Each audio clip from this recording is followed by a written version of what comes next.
Hello friends, இன்றைக்கி நம்ம புதினா சாதம் செய்ய போகிறோம். அதுக்கு தேவையான பொருட்கள்: ஒரு கைப்பிடி புதினா, 2 வெங்காயம், கொஞ்சம் கருவேப்பிலை, முந்திரி ஒரு 4-5, ஒரு சின்ன எலுமிச்சை சைஸு புளி, 4 பச்சை மிளகாய், உப்பு தேவையான அளவு, எண்ணெய், கடுகு 1 ஸ்பூன், உளுத்தம்பருப்பு, கடலைப்பருப்பு 1 ஸ்பூன். இவ்வளோதாங்க புதினா சாதம். எப்படி செய்யுதுன்னு பார்க்கலாம். இப்போது ஸ்டவ் ஆன் பண்ணிக்கலாம்.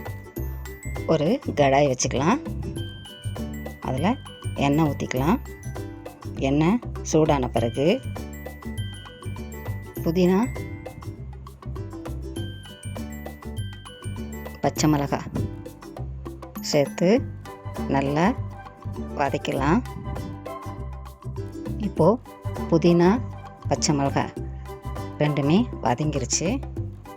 இப்போ ஒரு மிக்ஸி ஜாரில் வதக்கின புதினா, பச்சை மிளகாய், புளி, உப்பு சேர்த்து கொரப்பாக அரைச்சிக்கலாம். அரைச்ச பிறகு தண்ணி ஊற்றி பேஸ்ட் பார்த்துக்கு அரைச்சிக்கலாம். இப்போ ஸ்டவ் ஆன் பண்ணிக்கலாம். அதில் ஒரு கடாய் வச்சுக்கலாம். கொஞ்சம் எண்ணெய் ஊற்றிக்கலாம். எண்ணெய் காஞ்ச பிறகு கடுகு போட்டு தாளிச்சிக்கலாம். கடுகு பொரிஞ்சதும் கடலைப்பருப்பு, உளுத்தம்பருப்பு, கருவேப்பிலை, முந்திரி எல்லாம் போட்டு தாளிச்சிக்கலாம். இப்போது கட் பண்ண ஆனியன், கொஞ்சம் உப்பு சேர்த்து ப்ரௌன் ஆகிற வரையும் வதக்கலாம். இப்போது ஆனியன் ப்ரௌன் ஆகிடுச்சு. ப்ரௌன் ஆன பிறகு அரைச்சி வச்ச பேஸ்ட்டை ஊற்றி வாசனை போகிற வரையும் நல்லா கலரி விட்டுக்கலாம்.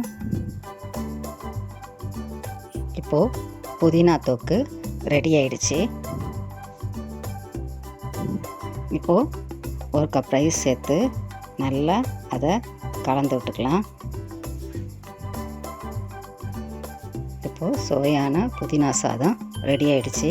இந்த ரெசிப்பியை நீங்கள் ஒரு வாட்டி ட்ரை பண்ணி பாருங்கள். உங்களுக்கு இந்த வீடியோ பிடிச்சுன்னா லைக் பண்ணுங்கள், ஷேர் பண்ணுங்கள், சப்ஸ்கிரைப் பண்ணுங்கள். பாய்.